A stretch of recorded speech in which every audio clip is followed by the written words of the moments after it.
Hello, my name is Dr. BK Edmond. I'm an anesthesiologist and an author, and I'm here today to talk about my newest release, which is called The Quilt Makers, The Art of Hearing a Black Mother's Cry. Wow.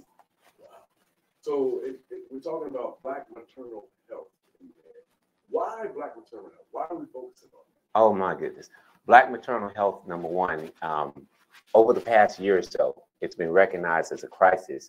But fortunately, I wrote this book during COVID and published it during COVID. So it just happens to come out at a very, very timely manner. It's a short read that can be used to educate any family on the risk of having a child. And it helps to answer a little bit about why Black mothers die at such a high rate. But at the end of it, we also give some instructions on how a community can work together in order to form a cocoon around the mothers as they go through their pregnancy. I do want to say that we do give some great information. To start off with, some people ask, how did a Black male, get involved in the Black maternal health space? Well, I'm an anesthesiologist, and about 2.5 years ago, I took care of a patient, and she had a C-section, and we had to emergently take her back to try and save her life. And after all the efforts that we did, we were able to save her life. But whenever something happens in the hospital where you have an unexpected outcome, in this situation, we had to send the patient to the intensive care unit, we do what's called a quality assurance write-up. A quality assurance write-up involves us looking at the literature and asking what the patient's risk factors are and things of that nature, so that we can know how to prevent it from happening in the future. But when I looked up the risk factors that the patient had, the number one risk factor for death that she had, which was 3 times the norm, was the fact that she had brown skin. So the fact she had brown skin, was a child in the country of America, meant that she was at 3 times the normal rate for death surrounding pregnancy. When I saw that, I started seeing other information on Serena Williams, the fact that she had problems during her pregnancy, and I began seeing all these other articles on the crisis in maternal health. I'm an author. I write short stories, and my short stories are easy to read. And what I try to do is take complex issues and make them easy to take in and easy to act upon for our community and for the families in our community. And that's what I did with this story, The Quilt Makers. The co-author is my older sister, Sandy. And what we did was basically we wrote a story that's it's a fictional story, but it has truths in it. The truths we included have to deal with the statistics. We included patients who actually, how everyone tells Black women to watch your blood pressure during pregnancy. And they talk about something called preeclampsia. And what we do is actually show what happens if you do not address the preeclampsia, so that families can get a better sense of why the medical community and why everyone's really pushing to control blood pressures during pregnancy. And basically, that's one of the things that we do in this story. The story reads easily. The foreword is done by Dr. Michael Lindsay, the head of maternal fetal health at Emory University. We at the end of all my stories, I give kind of like some medical information on how you can better protect yourself. And the message this time came from one of our obstetricians who has over 30 years experience. And in order to make the medical teaching points, the teaching points from the story, I asked her a simple question. I asked her what she told her daughter in order to protect herself when she went to have a child. And she basically outlined 3 things that families can do to protect themselves. This is a free talk, so free open discussion. So what I'm going to do is first, I want to talk to you about the importance of the issue and how prevalent it is. I always do it in terms of 3 numbers. The first number is 3. The second number is 60. And the third number is 80. The first number 3 is because Black women die at 3 times the normal rate. okay, during pregnancy. The second number is 60, because 60% of the deaths occur after the child is born. So that means you carry the child 39 weeks, and then for up to about 6 weeks, almost to a year, 60% of the deaths, the large majority of the deaths occur after the child is born. The third number is 80. And that just came out with some research that was done in California. What they found was that 80% of these deaths for mothers, for Black mothers, was preventable. They were preventable. So 3 times higher a death rate, 60% of the deaths occur after the child is born, and 80% of the overall deaths for Black mothers in America are thought to be easily preventable.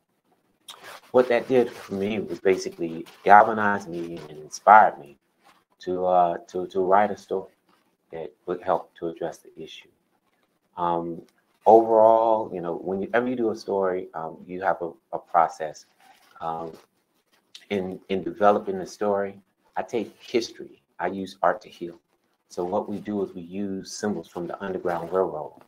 And then what we do is we tie in heavy Southern culture, such as quilting and the act of quilting. The symbols from the Underground Railroad, like the drunkard's pattern, which means a warning. If you see the drunkard's pattern on a clothesline during the Underground Railroad days, that meant caution, okay? We use the symbol like the log cabin. The log cabin was hung on the clotheslines when you crossed into safe territory in the Underground Railroad. So along with teaching the reader about some of our past history as an African American community, we take into consideration the use of traditions and using traditions to actually protect a mother during childbirth.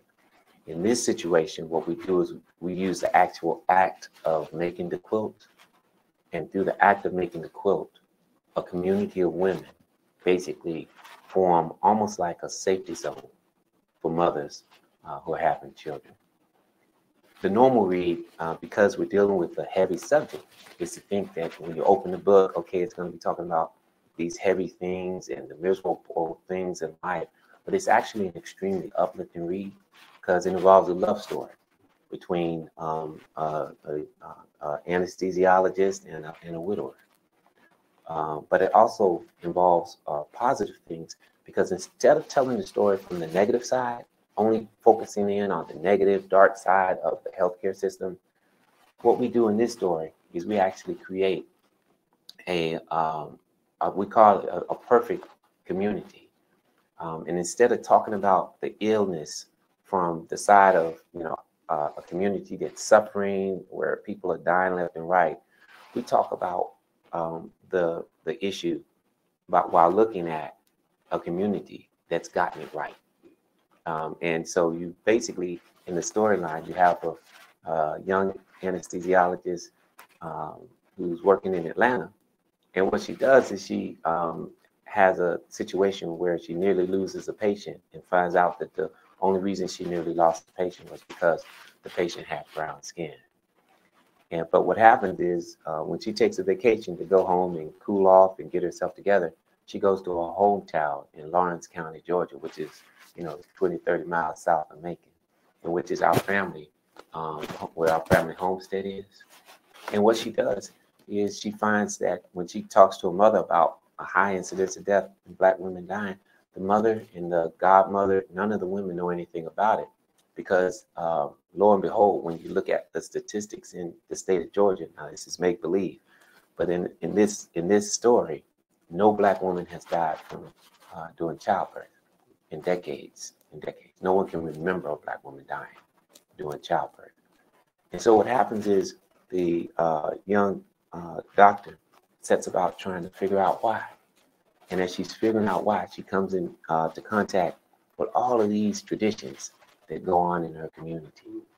And ultimately, she finds out that that all of the traditions that have been protective come from this woman named Stella. And Stella was a midwife in the 1920s in that area. And when Stella realized she wasn't going to be around for years to protect her community, what Stella did was institute some traditions that have been being practiced for over 100 years. And it was these 100 years traditions that were protecting the mothers of the modern mothers. And so that's kind of like the storyline for it. So we use a lot of Southern traditions like Haints, healing spring water. We use the quilting process. And there's if anyone's been down south, we really talked to our elders about what it was like when babies were born during that time. And when I asked my father who delivered him, my father said Aunt Stella did. And when I asked my cousin Udale who delivered her, she said Aunt Stella did. I came to find out that when I was doing the research on it, that I had an Aunt Stella, Estella Pryor, who was one of two working midwives in Lawrence County in the 1920s and 30s.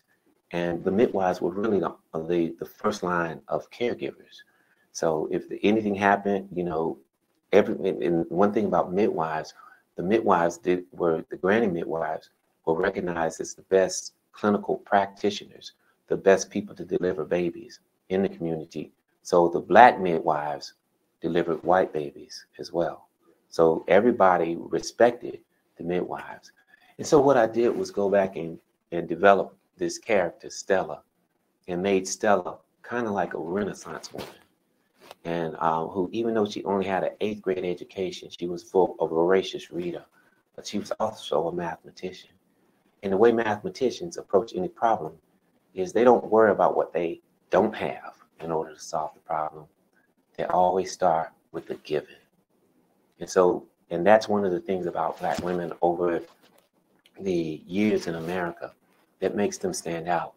They're not always put in an optimal situation, whether it be socially or politically or in terms of sexism. But one thing about Black women is that they are crazy resourceful.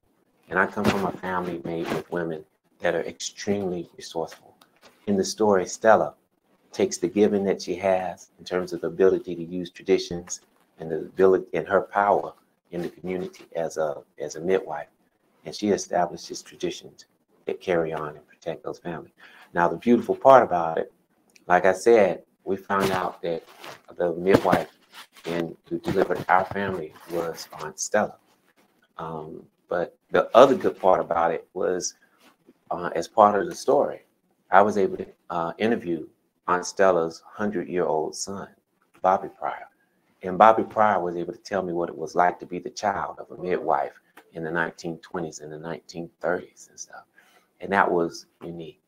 Quick question. Yes, sir. Question. You mentioned just going back to the title of the book, Mm-hmm. The Art of Hearing a Black Mother's Cry. Yeah. Why is that, one? And two, how can we, Mm-hmm. just talking to the men, the Yeah. Black men, Right. how can we better listen Mm-hmm. to the Black woman's cry? That's a very good point. And the title is The Art of Hearing a Black Mother's Cry. But let's dissect that title down. The second word is the art.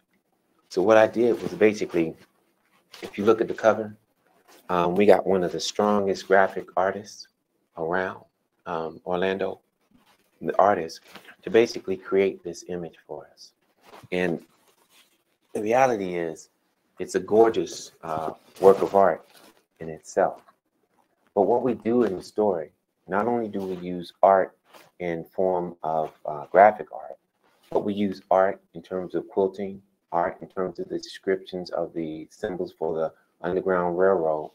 But more importantly, when the two, the man and the woman, when their love interest is actually sparked over an art class, all right? And in that art class, basically what they do is they and you know, it's a little bit flashback where they go to college, but in that art class, they basically have to go to an art museum as part of the art class. And I really describe a true art experience for people. One of the things that separates this book from every other book is actually we do have a work of art in the book. And on page 49 of the book, there's an art piece. It's called Analogy Number One.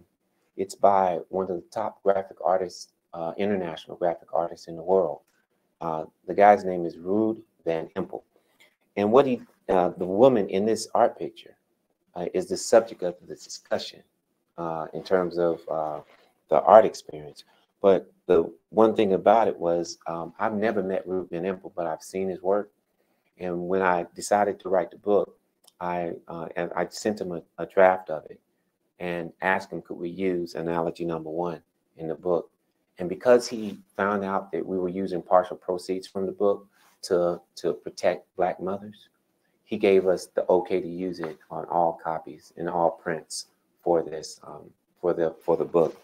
And so I've never met Ruud Van Empel face to face, but I sent him a copy of our script of the book before we published it, and he gave us the okay to use Analogy Number One. So we do have true art in the book. So that's why we say the art of hearing a mother's cry. In terms of hearing a mother's cry, one of the things that happens in the book is we actually get a man to hearing, and the concept of being able to hear people and hear the patient.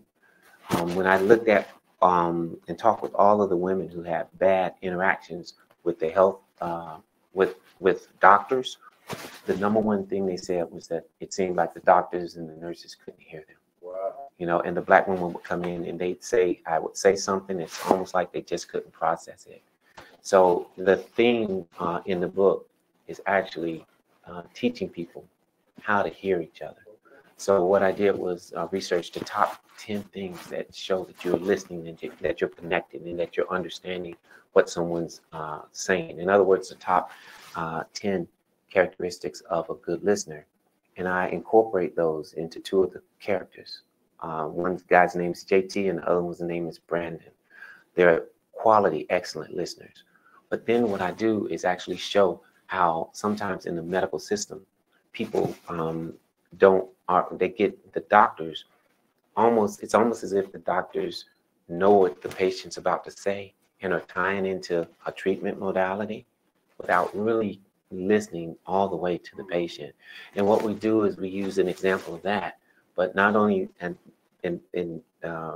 one of the things that happens is Stella, the midwife in the 1920s, actually overhears a conversation where a doctor who she's asked for help admits that he has problems hearing women's voices, and that his wife says he has problems hearing women's voices. And the bottom line is, and it's at that point that Stella realizes she has to do something so that the community can make sure that the voice of the pregnant mother or the mother delivering when she's the most vulnerable is heard and amplified. So the actual true message in the story is it shows a community and a family how to guarantee that that woman, when she's at her most vulnerable, her voice is amplified whenever she engages the medical community. That's the treatment. That's what we preach. What we preach is making sure that your voice is heard, and not just relying on the mother to have a voice heard, but where we train the fathers, the grandfathers, the community, such that, hey, when that mother goes in and engages the medical system any time during that pregnancy, that's the 39 weeks with child or the 6 weeks afterwards, she doesn't go alone, and we do not rely on her to give voice to the situation. That's where we're trying to train brothers. We're trying to get the brothers ready to do that, okay? So you got a treat for us. You got a video. I do. I like set up the video. Absolutely. I like to close out. Number one, I would like to give respect to Dr. Avery Williams, who's the head of the film program at Morehouse College, and he basically prepared a short video clip that kind of ties you into what we're getting into. I hope you pick up the book. It's available on Amazon. The audiobook has been completed and will be probably out within a week or two. If you don't read, you can listen to it. And I just do want to thank my sister, Cassandra Edmond, who's my co-author on this and is really one of the first Renaissance women that I ever met. Of course, we want to respect the Edmond family, my Magnolia, Edmond, Uncle JT, and I included my uncles in their descriptions in this story. And I hope this book simply just helps everyone in the families, men, women, and grandparents to protect Black women when they're at their most vulnerable.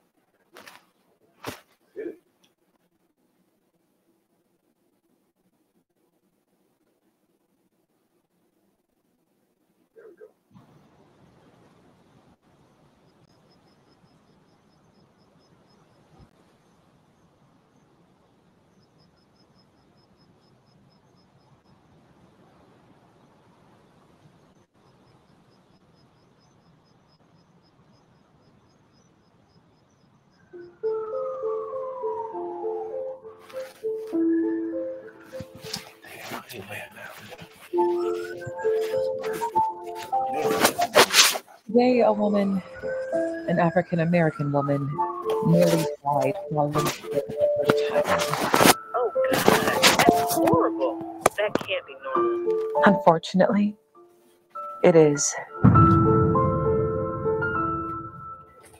African-American women are 3 times more likely to die surrounding childbirth than their white sisters in motherhood. Really? Why is that? No one knows. Except for one place. My hometown. I'm going there to find out why.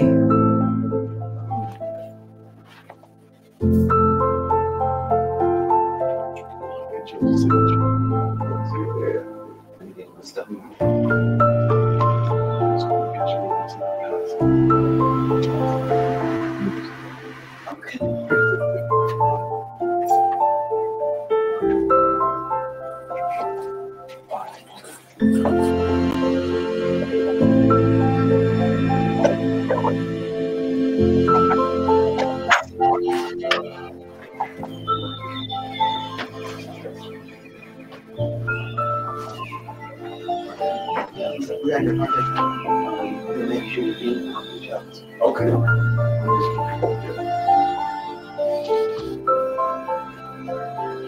Oh yeah, I got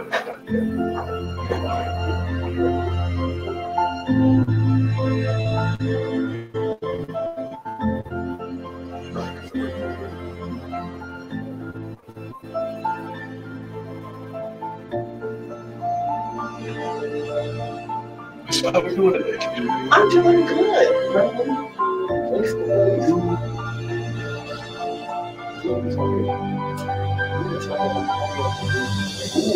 That's what we need. Cardiac disease in pregnancy.